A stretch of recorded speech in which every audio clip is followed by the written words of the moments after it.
Our work isn't easy. The American Family Association. On this fundamental issue, I will not yield, and Planned Parenthood will not yield. All the odds are against us. Faithfulness is the word. My religion compels me, and I love it for it, to be against discrimination of any kind in our country. Our rights come from nature and God, not from government. All God asks of you is faithfulness, faithfulness, faithfulness. Fighting for the family, standing for the church, laboring to return to a moral and biblically based culture. This is the American Family Association at AFA Today. And we welcome you to the New York Belly of the Beast studios of AFA Today, here in the shadow of the Freedom Tower, just north of Trinity Cemetery.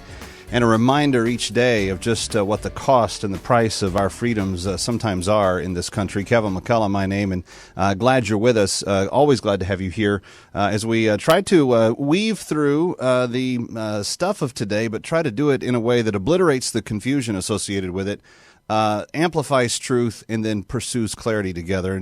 And as we are dealing with some of the stories of today, it is increasingly relevant to not just have knowledge of what's going on, but it is increasingly important to develop strategies on how to combat it. And the top headline on Drudge today, for example, is a reason for this. Kevin McCullough is my name, 888-589-8840.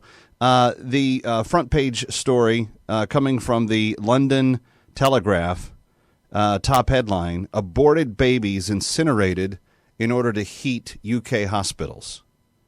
And then the subheadline, the remains of more than 15,000 babies were incinerated as clinical waste by hospitals in Britain, with some used in waste-to-energy plants. Literally taking our human beings and turning them into fire so that we can stay warm. This sounds like a civilization that we want to say we were proud to live through, right? This day and era, this time. It's one of the reasons why I think the evil is so strong in some places. It's one of the reasons why I think people have a hard time engaging in the public policy process. They don't want to see the reality of what things are. And it's hard. So here what we try to do is tell you what's going on, but obliterate that confusion that comes with it. There are billions of dollars invested today to keep you confused about what you're seeing, experiencing, and walking through. We want to bust that up into 1,000 pieces and blow it away. We want to replace that and amplify truth in its stead, and then we want to pursue clarity, and we do that every day, and I'm grateful that you're with us. Speaking of that, it is important, as I said, to put counter strategies in place. One of the things that people are criticizing the president about now is that he's had no strategy for how to deal with the mess that he's found with Mr. Putin over in Russia, because Mr. Putin has an agenda. He has a plan. He has an idea of what he wants to accomplish, but there's no clear counter strategy to outthink some of that. One of the reasons why I love my next guest. Consider him a brother. We've traveled together a little bit recently, and we're doing some exciting things off of the air. But one of the reasons why I love what this man stands for is that he is dedicated without fail to fighting the cause for truth and helping a counter strategy be recreated. His name is Steve Deace, and he is the author of the new best-selling book, Rules for Patriots, How Conservatives Can Win Again. And Steve now joins us from his operational headquarters in suburban West Des Moines today. Steve, good to have you with us. Hey, Kevin, how are you? Good to be with you. Yeah. Just at the start of this show, I read the top headline on Drudge, and it's one thing to see it in print. It's one thing to say it out loud. It's one thing to begin to tell other people about it. But when you see headlines that say we are now incinerating our child dead that have been taken through abortion, is there anything that goes through your heart in the midst of hearing such a thing? We are a culture, Kevin, that is drowning in utilitarianism, which is really a pagan Marxist philosophy, probably best summed up by Marx's own creed, which is to each according to his abilities, for according to his needs. And that means essentially that your worth is based on what you're worth to somebody else. You don't have any inherent indignant worth that is unique to you because You're created in the image of a creator who has fearfully and wonderfully made you, who has counted the hairs on each one of your heads. You're just there based on, do you have value to the group, to the whole, to the culture? And we are seeing that the more and more we depart from the laws of nature and nature's God, we are adopting this utilitarian ethic instead. This is inherent in all statist healthcare systems around the world, for example. Hey, listen, we can't help you, or even if we heal you and make you whole, you can't be a productive member of society, so you go to the back of the line. Again, it just takes the Christian idea of a Lord who leaves 99 behind to find one lost sheep. It takes that entire ethics system and turns it on its ear in order to serve what's best for the whole. And what you're explaining and talking about what's on the front page of Drudge today, Kevin, this has been the utilitarian pagan ethical system that has been behind every great purging, every 5-year plan, every genocide. It always starts the exact same way. And what is odd about that, Steve, is that it seems like people that live through history have a very hard time remembering what happened the last time it came about. And maybe that just speaks to the depravity of who we are as individuals, but it is a short memory that we seem to carry with us. Rules for Patriots is the name of the book. Steve Deace, the voice you're hearing, is the author of it, How Conservatives Can Win Again. It's just been out a couple of weeks. And, Steve, some people may say, rules for, this sounds an awful lot like something I've heard before. Where did the concept for Rules for Patriots come from?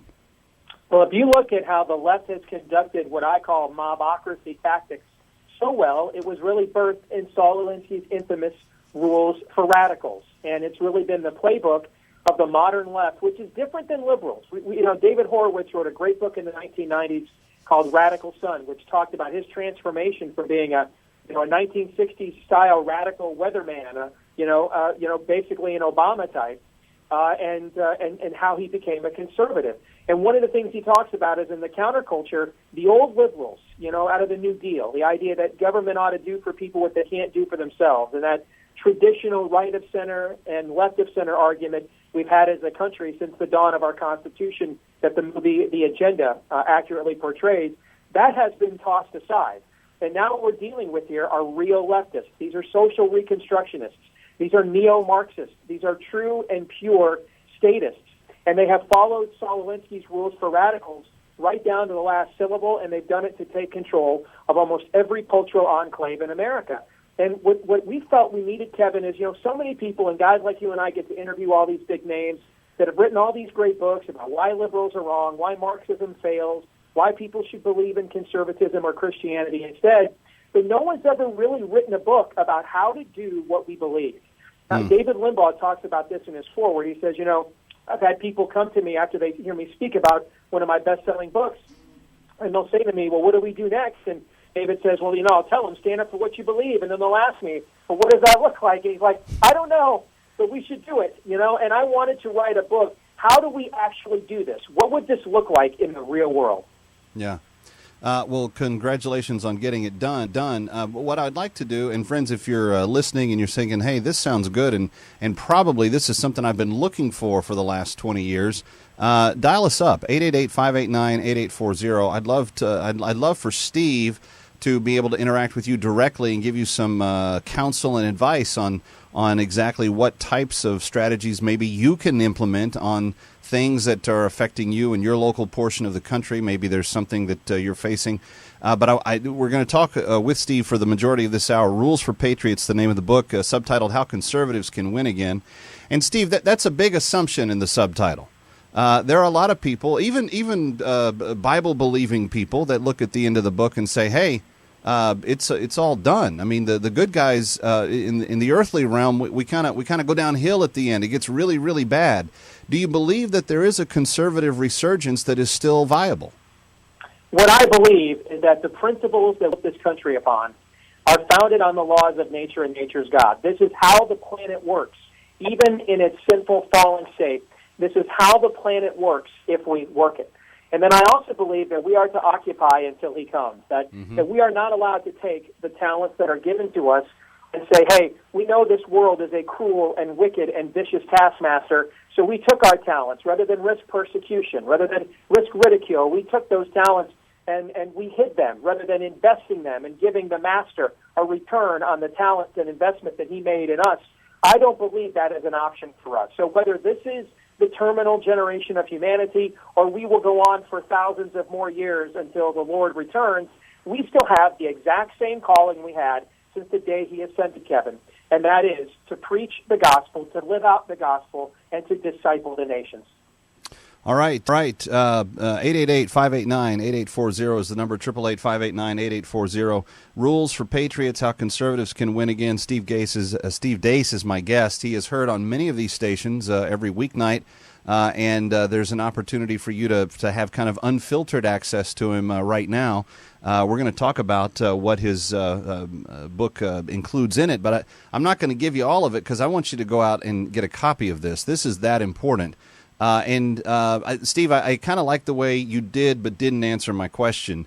Is a resurgence possible? Your answer kind of, if I'm understanding you and kind of summarizing properly, it doesn't matter. And that's actually the response that I give a lot of people as well, because we don't have a choice. I don't know if the Lord's returning anytime soon, and it's not really important.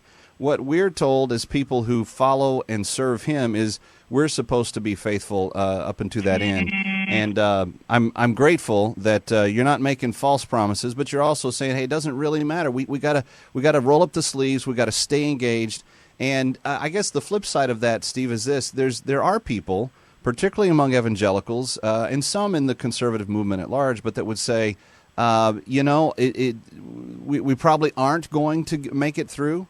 So one group says we should begin to compromise to gain popularity. Another group says ignore the process altogether and isolate yourself. In the 2 minutes we have before our next break, give me your answer to both of those groups. They're both wrong. In fact, they're not really at odds, Kevin. They're two sides of the same coin.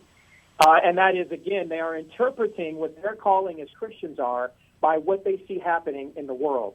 Christianity is a transcendent force over the planet. It is not a reactionary one. Therefore, Christians themselves should not be reacting to what they see happen in the culture, but we should be transcendent over the events of the day. We should be that anchor, that harbor of truth that the world looks to when there aren't any other answers.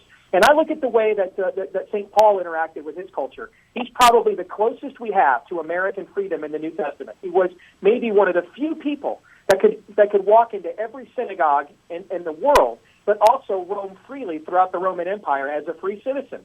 And you saw the way that he used his citizenship, the limited idea of individual liberty that existed within ancient Rome in his day as a citizen that he received. You saw that he used his citizenship to further the gospel, to grant him a platform, to preach the truth. Even to the very day that he was executed, he was still using his citizenship as a platform to stand for the gospel. And I think that is a model for us today. His name is Steve Deace, and we're glad to have him. He is a friend of this broadcast, and we are thankful that he's penned this new book. The foreword, as he mentioned, is written by David Limbaugh, but it's Rules for Patriots. It's been endorsed by Newt Gingrich, Mark Levin, Donald Trump, and also the guys at FreedomWorks. And so there's just lots of people saying, hey, this is a great book, you should read it. But there's what I love about it is that it approaches something that has never been done in the continuum of conservative publishing, and that is map out a strategy for how to make an actual difference in the elections to come. And Steve, I'm assuming that you're arguing that if we start to put these things in place even now, that the election in November can, in fact, be impacted by this. Indeed. In fact, I think the election of 2016 can be impacted as well. But really, I think we're learning, Kevin, the real elections are going on right now. The primaries around the country. That's true. The presidential primary that will begin very soon. We wait until the system decides who our finalists are. You and I are going to be left with a lot of frustrated listeners with the choices they have. Yeah. Just as we have been in the last few elections. Now is the time to do something about that. He's Steve Deace. I'm Kevin McCullough, and this special edition of AFA Today on AFR Talk. So glad that he's with us. We're going to take your questions next. We've got a lot of people wanting to weigh in. It is Kevin McCullough with you each midday here on AFR Talk. Stay with us.